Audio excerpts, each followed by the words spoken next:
Yeah. So I started recording myself like around like that 6 or 7 years ago. I always played piano, and I had a friend who had a digital piano, and he would like learn. He was learning from YouTube. YouTube had just came out at the time, and he was like really big on YouTube. Just like he was always on YouTube. I would go to his house, and I was so intrigued and I had a piano, a big like a grand piano that my parents were gifted, and no one ever played it. So I was like, my mom would hop on every once in a while, but I was like, I just started playing it slowly, learning like literally just random stuff. And my mom even tried to like put me into piano lessons, like I think before or after. I can't remember if it was before or after, but I didn't like it at all. I didn't like the teaching. Like, I'm such a self-teacher. I really would think like that friend, because he was like the first person to show me YouTube. Actually, so with my dad works for Universal, and in LA, and like he does computer stuff, long story short, and like I've always had, like, he's done that my whole life. Tying into the music, when I was like maybe, I can't remember when I first started recording. I would always dibble and dabble because I had the computer, always had a computer. But when I got the equipment and first started, it was actually what had happened. I had like some cheap equipment.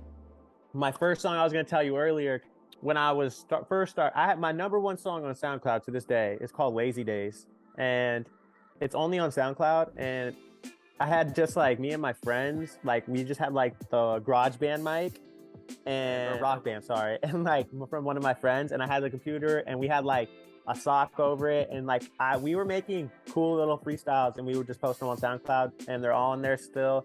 And one of them like got a few thousand views, and then I dropped my own stuff, which was the Lazy Days. It's like literally, it's such a stoner song.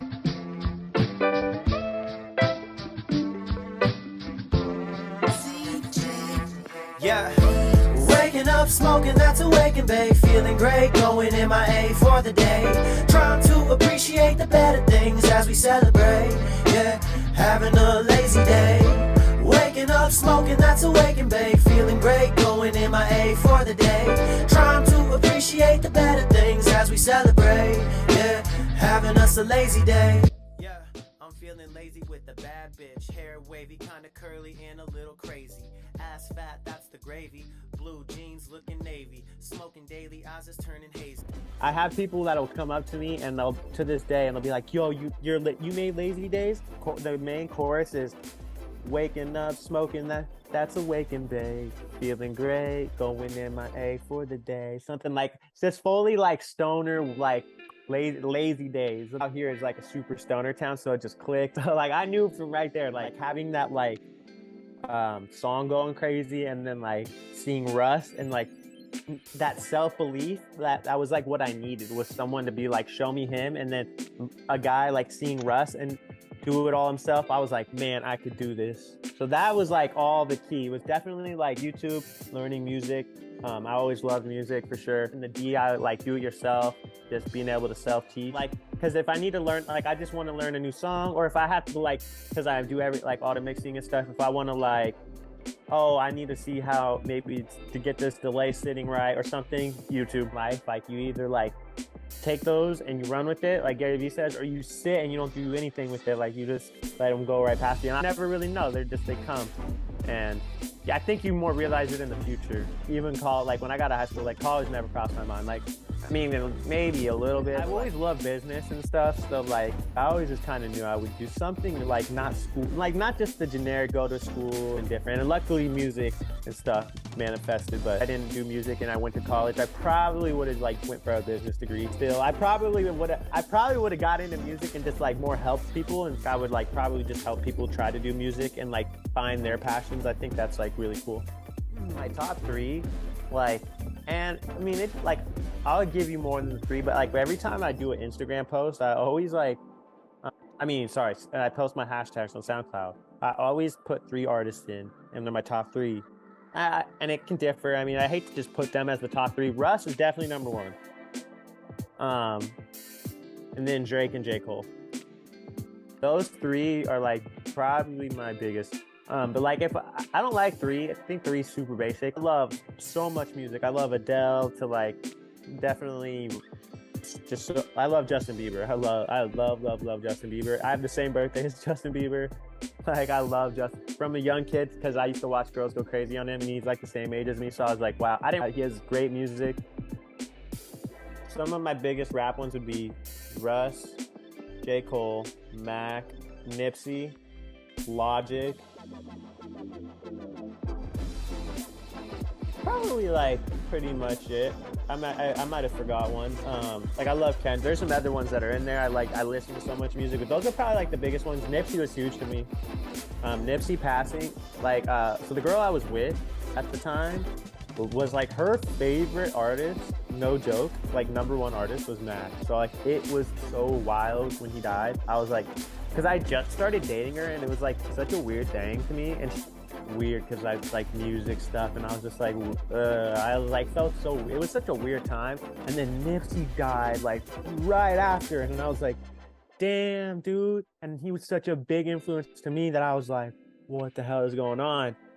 So yeah, Nip to me, like I love Nip. I love Logic. I got Logic stuff on right now, but Nip is huge to me. I love like his whole message. I got like Nip stuff. Glad I didn't forget about it, because I almost forgot about Nip, and I'm like, dude, how can I forget about Nip? But one of my biggest inspirations outside of rap, Bob Marley. I love, I don't know every Bob Marley song, every word, every song. Religiously love Bob, like from my dad. I recently heard Bruno Mars, like, which is another, I just learned When I Was Your Man on the piano last week. And he just did this whole thing with Anderson .Paak. And Anderson .Paak, like, it's from Oxnard, the town 15 minutes away from me in Ventura County right here. And like, Dr. Dre, when Dr. Dre signed Anderson .Paak, I was like, yo, Dr. Dre don't be signing people. And then look at Anderson .Paak now with Bruno Mars, like the whole Silk Sonic. But yeah, it's that like, so I could say inspirations all around, because I like Anderson .Paak's a huge one to me right now because it was so close. But Bruno Mars recently, I heard him in an interview with Anderson .Paak say that his favorite artist, and he thinks is the most underrated songwriter of all time, is Bob Marley. Michael Jackson's huge. I love Michael Jackson so much. Anderson .Paak, he's a cool dude. Like he plays like the first dude I seen play the drums and sing. Yeah, and so different. What inspires me is definitely like because yeah, with like inspiration in music, I have so much inspirations on music, which you probably can tell because it's like so all over the place. Like I always just shuffle my music, and it's like, yeah, it's definitely focused on that Russ Nipsey message. Do it yourself. Like the marathon continues. Like just keep going. Like J. Cole. Like that's I would say those are probably my three: Nip, Russ, J. Cole. I love Drake, and I love like Mac and Logic, and I got a lot of other people. Those three, because the messages. And J. Cole, from since I was like a young, or I mean, I wasn't young, but I was in high school when I heard Crooked Smile, and I was like, man, like I always told myself, like if I ever get money, I'm gonna fix my teeth, because that was probably it's like something just in my, I don't really care, but I definitely don't care now more because of that song. And like seeing J. Cole, you're like, yo, love yourself. I get farther and farther away, like where I'm like, yo, I don't care. I probably just because of like people like J. Cole, like one of the only people that keeps a real like message in the music. Kendrick for sure, but his is, I think J. Cole's messages are received very like mainstream. Kendrick's are so deep sometimes and dark that like it takes like people to understand it, like on the mainstream, where like on J. Cole's it's way more relatable, like overall. And that's why you'll see J. Cole, he's like featured on every, I mean, last year I feel like J. Cole had features on everybody's song, or they were on his songs. I mean, it could be like Miguel to like just a hard rapper to, I mean, it's, then that guy's, J. Cole's one of the best for the message, for purely on the message. And I feel like that's every song, like he's got a good message. And that's like really hard to do. Strive for that kind of message. I never, like, it's super rare I make a song that's more like just to turn up. Like barely a handful of those where it's just like just, you know, there's not really a message. It's more like, I got like the first one I think of, and I mean it's got a message to it, but it's called So Lit, and it's just like that club banger, and it's just like I'm so lit.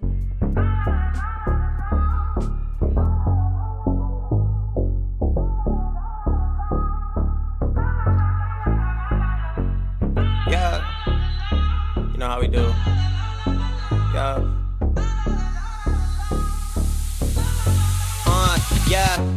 They say practice makes perfect, so I'm out here, I've been working, yeah, I'm living and learning, trying to find my purpose. Can't stop, I know it's worth it. Steady dropping, I've been serving hits. Swear I manifested all of this, now I'm so lit. Scoring all these points, ain't taking no assist. This is more hype song, you know what I mean? Which is super cool, but like I would rather write the real message and get like super deep. I think like my best songs I've probably ever written were probably, because I was telling this girl this morning when we were having like lunch, I was like, the realest songs I ever wrote are when I was like in a fight with the girl, or like when I was like going through some shit with like, and like usually with the girls in life for sure, but like anytime I was with the girl and it was just like everything was going great, it was like the stalest songs. And then like usually if there was like some drama going on or something, like it was always the best songs. So it's like definitely like I do like think that the message being super positive and then like taking like real life stuff and writing about it, you know, whether that's like relationships, life. So I'll give you 2 examples right now of the 2 songs, like the last 2 songs I'm working on right here. One of them's called Phases, and it's just about like the different phases we go through. I mean, the main message is about the different phases we go through in life. My level of the song is also tied, like, because where I have to tie myself in is I'm going through all these phases, but I'm still on the same thing. You know, I'm still going through all this stuff. You know, life changes, all these different phases, but I'm still here doing this, just doing me. But I think the overall message, you know, when I'm writing, is like, hey, you know, we go through phases in life. I was working on before. It's called Commitment, and that just says it all in itself. When I first came in, just because I found out about Russ so early, I was definitely more like I didn't want to be part of it. I probably would have signed still. I don't know. At the time, like I might have signed. I was like more looking at the image overall, where like now I look more at like, I don't want to sign. I would rather stay independent and just do my own thing. And I see that like emerging so much in artists that like, I think that's probably the main thing. I'm saying that I know I've changed up is how I deliver stuff. That is like the one thing that I'm always working on. Like, so I did the song a week, like Russ. I got like awesome numbers and results from it. I just like, so he did like 10 or 11 albums in like the span of like 3 years, which is crazy. And then like saw that wasn't working and then went away for 6 months and built up the song a week. I kind of wish I would have like built up the songs before I started. I had like 5, I think, when I started.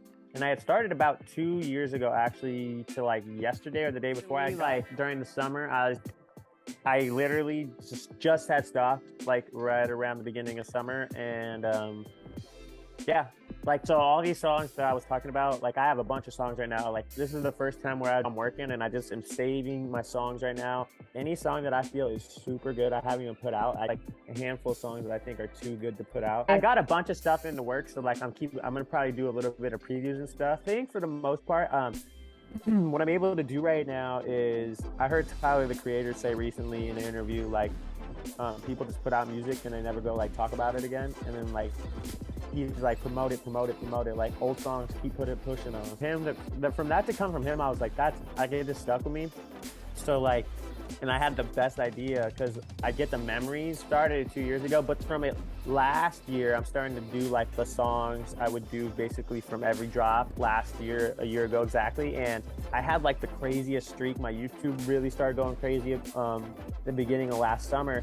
So I'm kind of just, every time I get the memory right now, I'm like, all right, let me go post a video and promote that last year's song. The main goal is to get people really wanting new music right now. And it just be the best music I have. One thing I've changed on is making sure you're putting out content. So the song a week, whether you're on Instagram, like I'm talking about right now, promoting your stuff. We're like moving into that movement to like, there's like, it's so easy to put out music nowadays on like, I think like we're just going towards we're like moving towards that anyways. My first, let me think real quick. And I know like I can remember barely some of the first experiences, but it's like 14, 15. Actually, I think I was like 15. I was like 8th grade. I would smoke with my friends every once in a while. We get so high.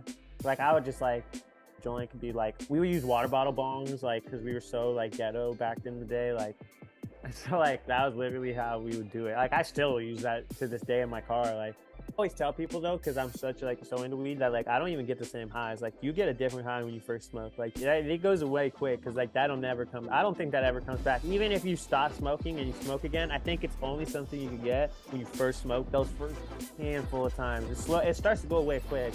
People say if you stop and then you go again, you still won't get that, and I believe it's because you've already experienced it, so you know. That's why people's first times are so different, like just colors and everything's just different. I've heard super bad stories too, so it's like to each their own. People that have a huge horrible first experience and they never want, those are the people that like talk shit about weed, like they'll hate it, like they'll just never do it again. That's why they call it an experience, because it could be an experience. I mean, it's like back then it was so illegal, it was so frowned upon. Yeah, like I was more scared. I didn't even know, because I remember working for a dispensary when I was like 18, and like it was still illegal. Like I drove, but like you could have cards and stuff, you know. I've gotten a ticket for weed. Like weed's always, I've definitely always had that feeling, but it's gone away. That's gone away. The last like few years, where I work, it's like very open, and like I just hit my huge ass ball, and like people have seen me for, and I really don't care. I don't know what changed that so much in the last couple years. I guess what happens is people break the stigmas, and it's been so casual for so long that over time it's just gonna get more feeling that. So that's probably the number one. It's just getting way more and more and more casual.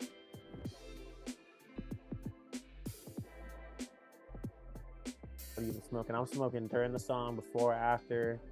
I probably even like there's probably not even a song I have where I don't even mention. It's very rare I probably don't mention it in a song. Yeah, no, it definitely keeps me in a positive space, and it really helps when I'm writing, because when I'm writing, sometimes if I'm stuck, I'll just take a second, hit a bowl, and like that'll fix it all. Not always, like that, sometimes I'm still stuck, but like there's a lot of times where I'm stuck. And I try to sit there and like just sit and think so bad that I'm like, nah. Like, so like I'll just rather like hit a bowl real quick, take a second away, and then like when I come back, it's like just refresh. Yep. My favorite way is, I don't have a favorite way. I like to smoke out the bong, but I smoke joints when I go to work. So I roll like perfect. Like I gotta roll super good. So like just so good. Like I definitely know how to roll, and I don't even roll. Like if I was like out like whiz, like on a whiz level where I was always, and I had a lot of weed like that, and I was just always out and about, I would be rolling so much that my rolling would be so superb. I mean, I like the bong too. Like bong is just a different high. Feels different. It's like, I don't know, it's different. You know who has the best tutorial on how to roll joint? Wiz. Yeah, I've shown people it so many times. It's like, it's old, dude. I remember when he rolls a fat joint. I'm pretty sure he rolls the cone too. Like he does it, like he shows you how to do the crutch with the W, and that's how I do it the same, because my name's Warren, you know? And I was like, oh dude, I was like, I'm taking that. And I like to this day do that. So I'm like, yo, go watch Wiz's video, because Wiz he probably still uses the same method. Is just a record label, and that's like over, you know, 10 years. Like I definitely am like pursuing my own journey in music, but like I want to have like labels would probably go away. I just want to have like an 808 Fly beats thing where people know what 808 Fly is, and that's cool. Like I almost would rather have that, something I could pass on, more personal. No, like when I think about that, I think the main reason is how you push it and like how you are with it. Like I am the type of person that like can be like I'll go be out, like do a show, do something crazy, like do something, and like the whole night, like, and then like have someone ask me like, or like, you know, someone maybe will be like, you smoke? And they're like, I don't even know, like I can't even tell. I'm like, what? Like I don't even care, you know. To me it's just like, okay, that means I'm just doing me. Like they don't, like I look at like Wiz, you know, like a Snoop, and like I was saying earlier, like the people don't know, they just, or people, it's not that they don't know, but they don't get hate like that. I've been on that so much, and it's been so long now with like the music, especially, it helps. Even like it's just tied to me. Like it's not even a thing that people are gonna question. Like not like a shock, you know what I mean? I could be on Facebook, like I could go, I got like, it's mainly family. My family's on Facebook, and it's like, you don't care. Like I don't even think second guess it. I might have back in the day, like maybe a few years ago. So like I said, I was always so open with it that I think with the music and stuff, it's just like it's even easier now. People are just like, Yeah, they don't even second guess it. Rather have that than have the stigma of like, oh, he's fucking up because of weed or something. Oh, so much, dude. Because like weed, like I think the number one stereotype like weed has and it'll always carry is weed makes you lazy, and it does. Like it abuse anything in this world. Donuts, fucking toothpaste. It's like alcohol. Like there's so many responsible drinkers, and if you show it in a good way, alcohol, you could be lazy with alcohol, you could be productive with alcohol, you could do that with like in a lot of stuff. I think like it's also like sometimes I smoke and I want to be like just kick it, and more like on what I want to do. Like weed helps me. Like earlier when I was saying with the song when I'm writing, it helps me just take a second to pause. I love coffee. And I know if I didn't smoke, I would probably have problems sleeping because I drink so much coffee. Didn't smoke, I don't know how good my sleep would be. I'm able to like sleep I could just get no sleep and just keep going. And like with the lazy thing, it's like, dude, I haven't taken a nap in like 5 or 6 years. I'm not like hating on naps. Always hear people say that makes me want to take a nap. I'm like, I never want to fucking take a nap. Ooh, I'm so pumped to like, I'm so pumped for weed to just be legal. Yeah, like I think it would be cool if all drugs were legal. Like more pumped to see it be legal, and like earlier when we were talking about like growing, be able to see like people like take advantage of that and just start growing their own stuff and change the whole aspect of the club. It's like freshish stuff, it's cheap, it's like you're getting the hookup if you go to the club. I think about that a lot. I don't really have one. I have one, but I don't really like, it's not like my, like, I'm not set on it yet. Nipsey's the Marathon, and that's like my favorite. And I'm like, mine is Go Big or Go Home. I think like that's gonna be my first album name. I don't know why. Like I don't know even where it came from. Because I think because I used to skate so much, and like I would always like my friends would always say that. And, like I seen like Go Big or Go Home.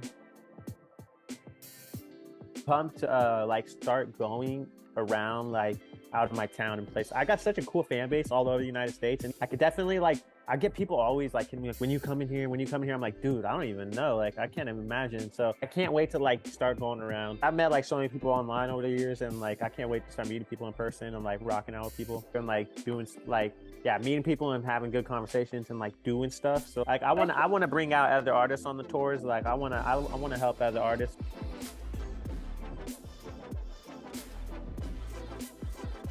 Like there's not a lot of judgment. Like, and I think that comes with like weed. It's like very open, and I think that's how a lot of people are who smoke it. It's very like open, and I noticed that like that's also probably helped me because I smoke weed. It's a social drug, and like it's also helped with the music.